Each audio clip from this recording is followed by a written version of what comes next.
baka naman inaalala ng ating Pangulo yung mga natutuhan niya sa kanyang ama. Tukol kung kasi yung sitwasyon ngayon, very important yung mga magiging move niya. Kasi mukhang lumalakas talaga ang pagtawag sa people power. No? Baka, as you said, history will repeat itself. No? Magandang araw mga kababayan. Ito na naman po ang News That Matters at ating panonoorin dito sa video na to. Ito nga interview dito kay former Defense Secretary Norberto Gonzales. Pero bago tayo tumulak niyan, panonoorin din muna natin yung interview, yung mensahe ni Madam VP Sara mga kababayan para sa ating mga mamamayang Pilipino. Pero bago tayo tumulak dyan mga kababayan, wag muna natin kalimutan i-share, like, subscribe nang sa ganun updated po tayo sa makaganapan dito sa ating bansa. Eto mga kababayan, tumulak na po tayo.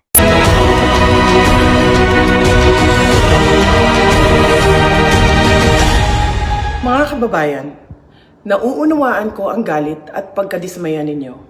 Nauunawaan ko ang galit ng taong bayan sapagkat sa nakalipas na ilang buwan, bago pa man sumabog ang issue sa flood control, madalas na akong nakikipag-usap at nakikinig sa mga hinaing ng ating mga kababayang overseas Filipinos ukol sa transparency, accountability, peace, at security. Yes. Nauunawaan ko ang galit ng taong bayan dahil nasaksihan ko mismo kung paano minanipula ng House of Representatives ang budget ng Department of Education. Sa halip na sundin ang listahan ng DepEd upang matugunan ang malalang kakulangan sa classrooms, misulang ginawang pork barrel ang pondong nakalaan para sa kabataang Pilipino at pinaghati-hatian ng mga kongresistang malapit sa mga makapangyarihan. Pinili kong huwag sumali sa panggagago sa taong bayan. Sa aking pagbitiw bilang kalihim ng DepEd, ininda ko ang kaliwat kanan na atake kasama na ang impeachment para lamang mapagtakpan nila ang katiwalian sa 2025 budget. The President now faces a profound crisis of confidence, especially in the way these corruption investigations are being handled, which appear to lack both direction and resolve. We also seek clear answers on how a budget that deprived Filipinos of billions and billions of pesos was approved under his watch.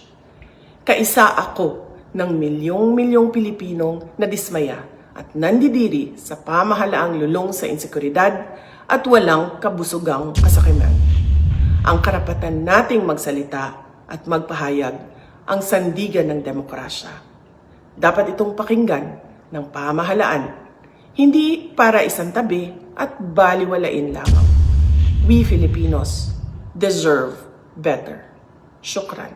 Maraming salamat po Madam VP sa napakaganda mong mensahe. Talagang nakapagbigay ng lakas dito sa ating mga taong bayan na kung saan talagang dinurog na po yung puso ni BBM yung ating mga mamamayang Pilipino dahil dito sa mga gusot at gulong ginawa ni PBBM mga kababayan na kung saan nagkagulo-gulo, nagkanda utang-utang, nagkanda lubog-lubog, nagkabaha-baha ang ating bansa. Kaya tayong mga Pilipino, we deserve better. Kaya Madam VP, panahon na para palitan mo itong ating presidente na kung saan kapit tuko pa rin siya sa kanyang posisyon na alam naman natin na hindi niya nakaya. So Mr. President, ang panawagan po namin, kung may natitira ka pang respeto dyan sa katawan mo, bumaba ka na lang ho sa pwesto para naman po ang ating bansa makabawi na sa kahirapan. Dollar, nako po, 60 pesos na mga kababayan, di ba?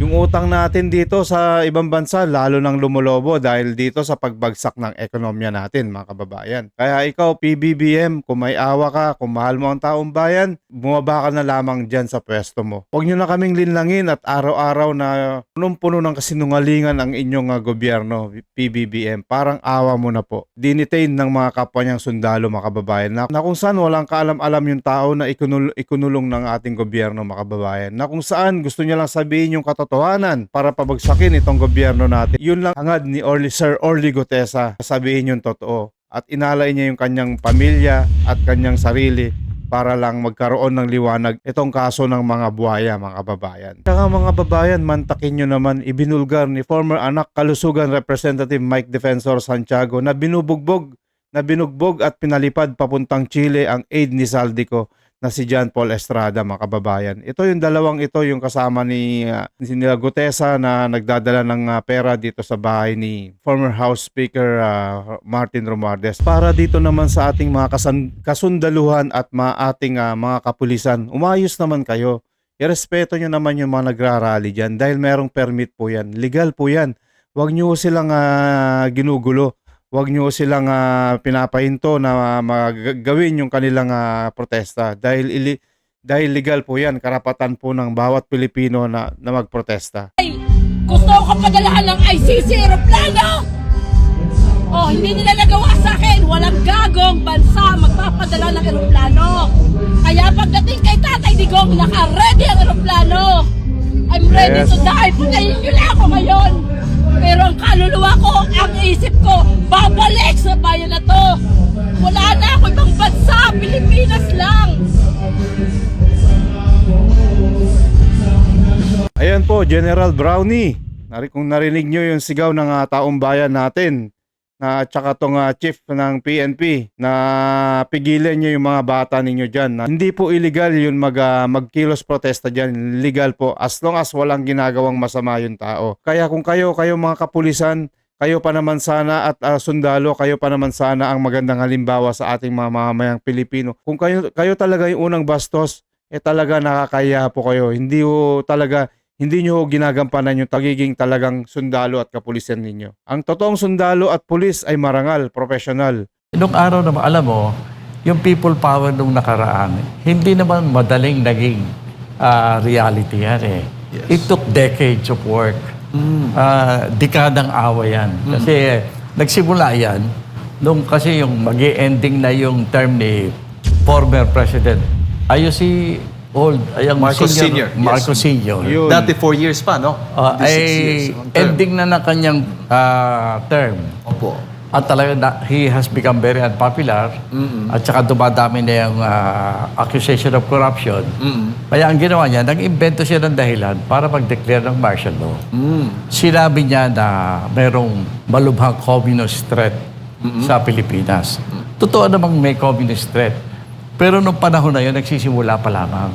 Nagsisimula pa lamang magbuo ng bagong new people sa RBC Joma season. Kaya nga napaaway pa nga siya doon sa old Communist Party. Para bang inago ni Joma season yung communism sa Pilipinas. Siya na ang namuno, nag-organize siya. Yun lang ang simula. Simula pa lang yun. Palagay ko, madali sanang mabibigyan ng lunas yun. Ang diferensya, parang si Marcos Sr., tumulong pa siya para lumakas yun eh. Kasi kailangan niya ng excuse para sa martial law. Para ang layunin, ma-extend yung term niya. Siyempre.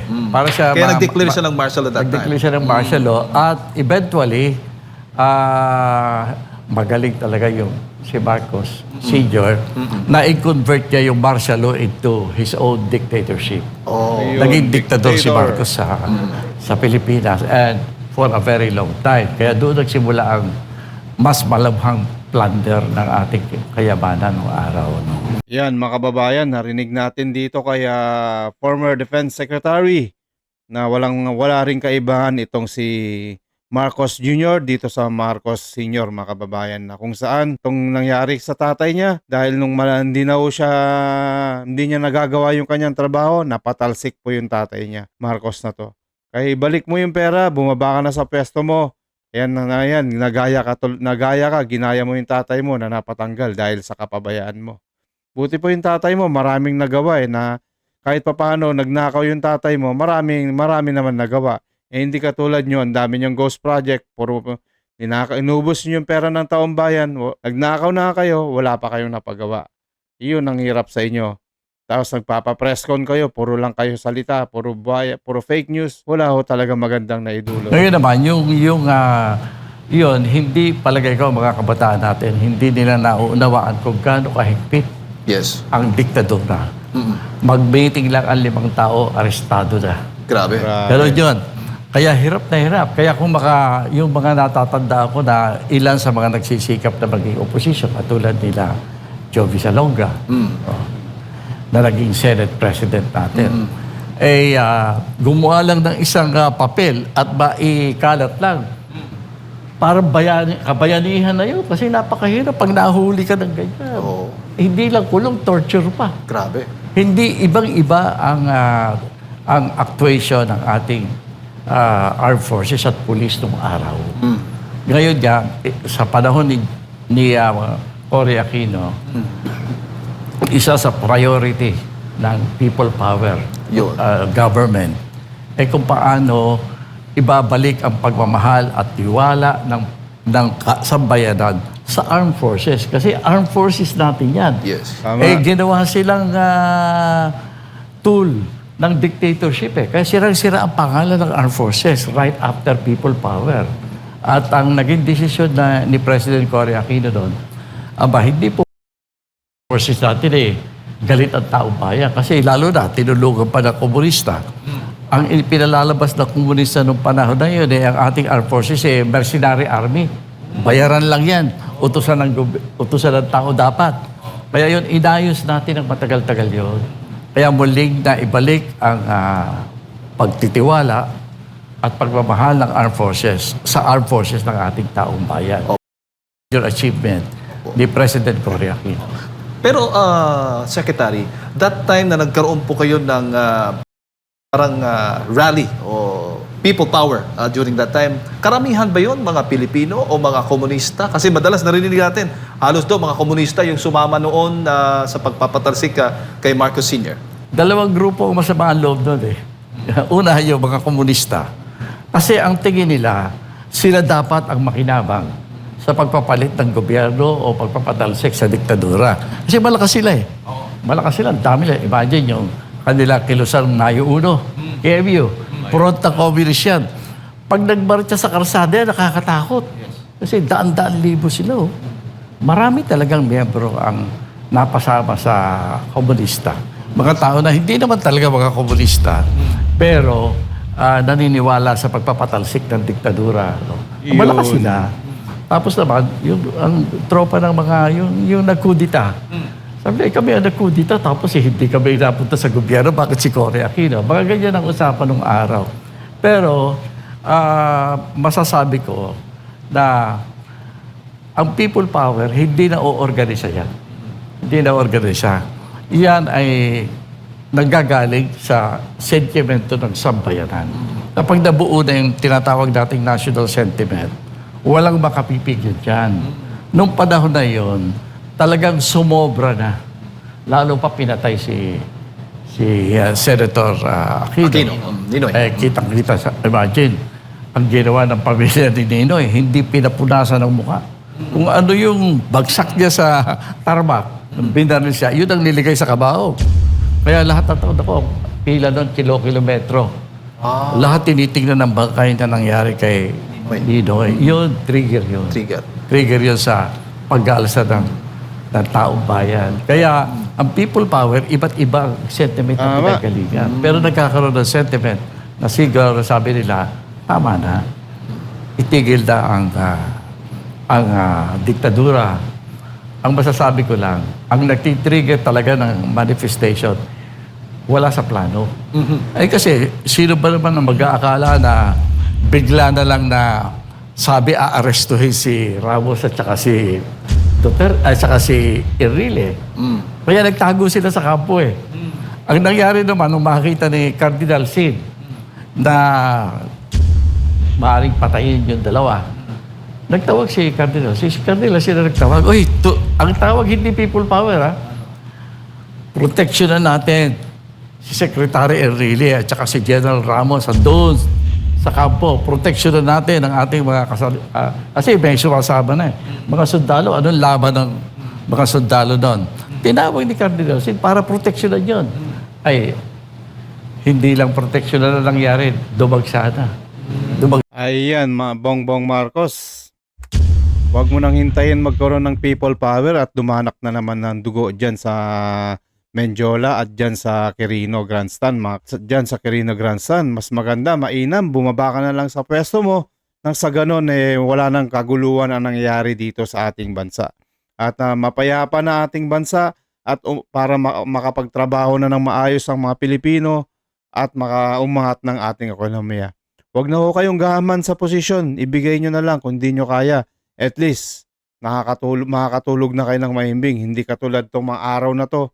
Mga sigurado, hindi ko kayo nakakatulog na ng maayos. Para mas maganda, good transition, peacefully, bigay mo na kay Madam VP yung inyong pwesto para matigil na tong kaguluhan na to. O hanggang dyan na lang tayo mga kababayan. Maraming salamat po. Ito po ang News That Matters. Lagi po kayong mag-iingat. Huwag niyong kalimutan i-share, like, subscribe nang sa ganun updated po tayo dito sa mga balita dito sa ating bansa. Maraming salamat po. Mag-iingat po kayo lagi and God bless.